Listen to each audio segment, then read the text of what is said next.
Have you ever wondered why brands are happy for you to sell their product, even when they're selling it themselves? Well, here's why. Let's say a product retails for £30. In bulk, it might cost the brand around £10 to make and land. But once you add, say, all the other overheads, that product probably now owes them closer to, say, 15. Now, here's the decision that brands actually make. If they sell that product themselves on the big A, after the fees, the ads, the refunds and the account costs, they often end up making around £5 per unit, sometimes more, sometimes less, but it's never a clean £5. So instead of fighting for that same £5 themselves, they actually do something smarter. They sell the product to you for 20. You see it listed for 30, so you think, cool, that's a clean tenner profit. Yet for the brand, they get the exact same outcome. They still make £5, but this time it's clean, it's predictable, and it's finished.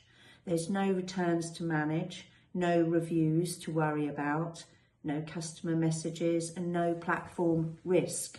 That £5 margin is locked, like the moment you buy the stock.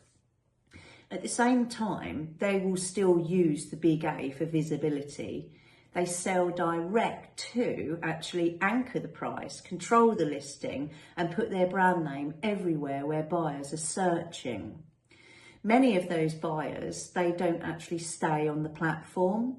They'll see the brand, they'll remember the brand, and then the next time they'll actually go direct. So thinking about it, the brand wins twice. They get exposure from the platform and a guaranteed margin for wholesale. And the uncertainty, well, that moves downstream to the seller. See, you list the product, another seller will list the product, then another and another. So this is now where the buy box pressure starts. Repricing begins, storage fees tick. At that point, the brand's outcome is already decided, yet yours isn't. That's why brands are happy to sell to you. They're not actually being generous, they're not being efficient, they're not the customer, you're the distribution and the risk layer. And that's fine, as long as the seller understands the deal. And most don't. You see, I've owned a brand, I've sold wholesale, I've sold direct, I've resold. I've literally been on every side of this. And this is not theory. And if you want some more real stories from inside the system, including a great one, how the big A actually froze 18 grand of my money. Why? Well, for attending my own father's funeral.